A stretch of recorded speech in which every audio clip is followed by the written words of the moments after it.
Hey everybody, Shane here, Shoebox Legends. Thanks so much for stopping by the channel. Really excited to get to today's video. This is a big one for me. It's a topic that I think a lot of you will find interesting.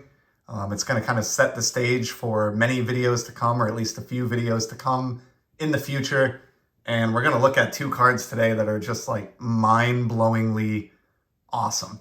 And I put a couple cards up in the background for you to look at that are kind of related to today's video, because I am going to talk for just a minute to set the stage. And I hope you'll stick with me because it's kind of important.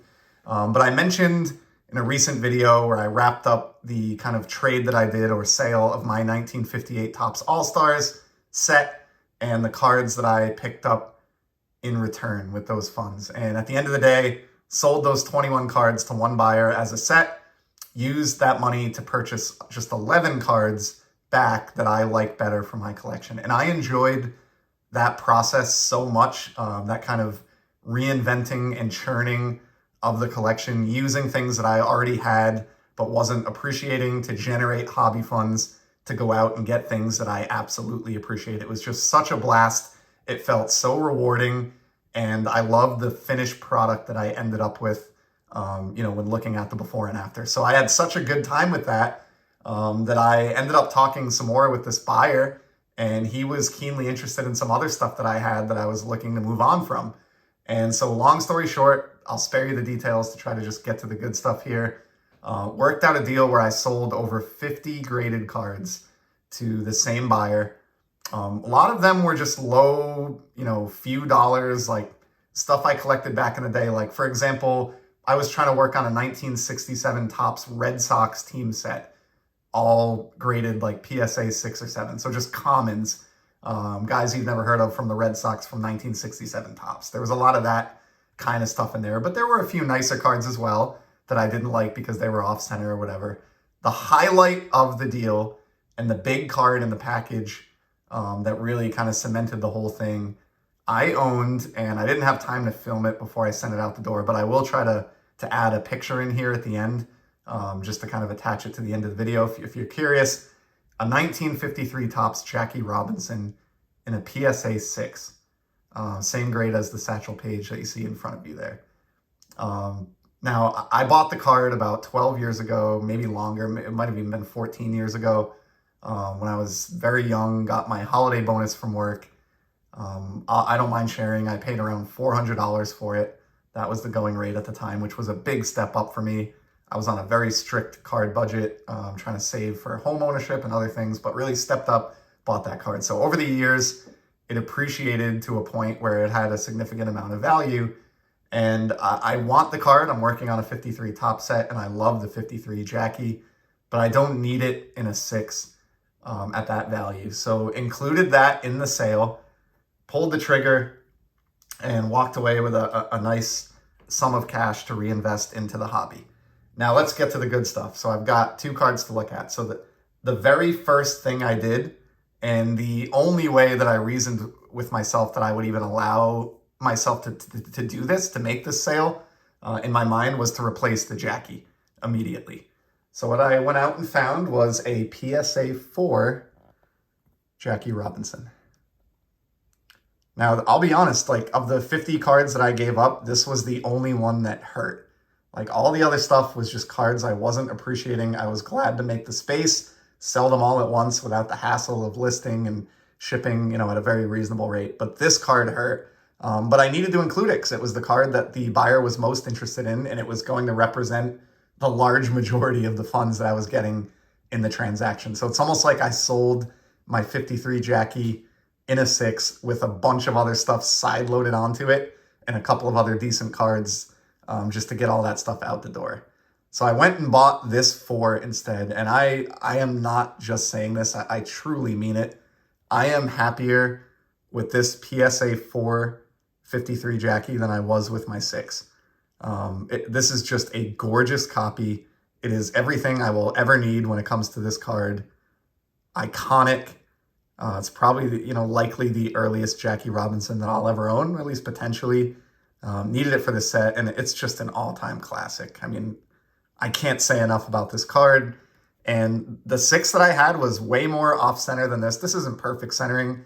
I don't really care too much about centering, to be honest, on 53 tops, but yeah, this has better centering, better color, and there was almost a little, especially when you took photographs of it, it wasn't very noticeable in person, but in photographs and on video, there was a little bit of yellowing to the 6, much more so than what you see here. So in my mind, like, I got a Jackie that I like better than the one I gave up, and then I walked away with a nice bundle of cash to move into other things that I'm interested in my collection. Here's a nice look at the nice clean back.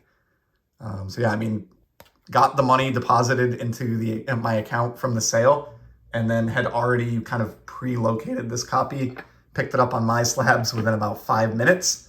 And so I didn't own a 53 Jackie for maybe about 15 minutes, and then you know, the amount of time that it took for that to be shipped to my house. So a monster need for the 53 top set there, copy that I'm very pleased with. And then, you know, that left me with a nice chunk of change doing that downgrade and including those other cards. And so I have a nice list of kind of things I'm pursuing with that money that I think I'll be much happier with in the end. And I have one example that I brought to today's video, trying to find things that are just, to me, really important cards or scarce cards or unique cards that you just don't ever see.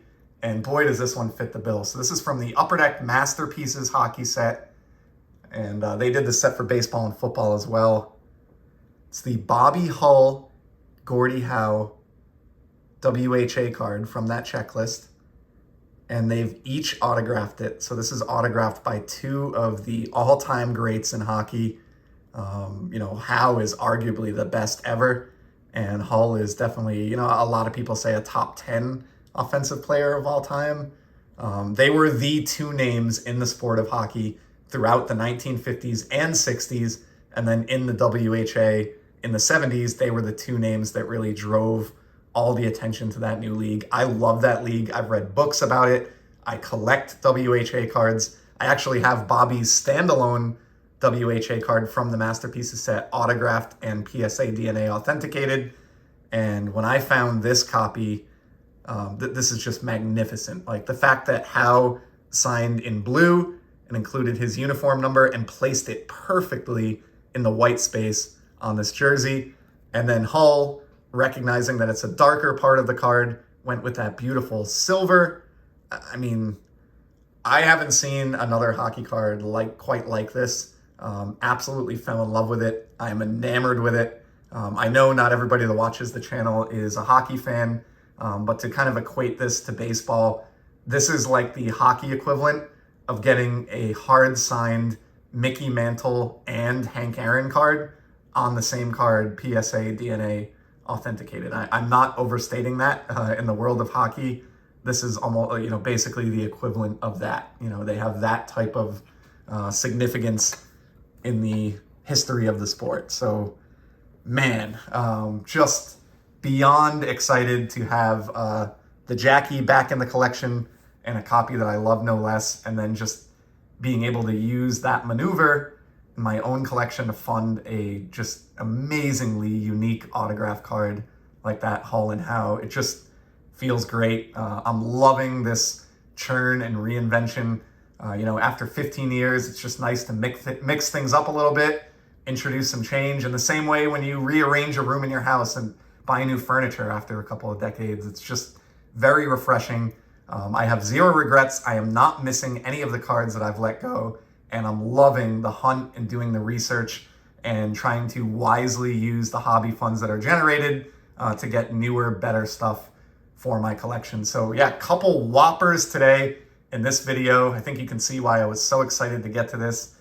It's a good day in the hobby when you're introducing a new playing era Jackie Robinson and then a signed Gordie Howe and Bobby Hull card to your collection. And believe it or not, you know, just to really drive home how smart it is for me to reinvent my collection and do some of these sales, this is a tip of the iceberg. Even after buying back the Jackie in the lower grade and this amazing unique autograph card, I have not used even half of the funds that I made from the sale overall. So just like with the 58 Topps All-Stars, I'm gonna have a series of upcoming videos on different topics that we're gonna dive into, where I just get into the haul that I picked up with the proceeds from this sale. So yeah, that's a wrap. I've gabbed on for 10 minutes here. I'm sure you're tired of hearing it, although you're probably not tired of looking at that backdrop, but we're gonna call it there. Again, really appreciate your support and you stopping by. Would love to hear from you in the comments with any thoughts on this approach to the hobby.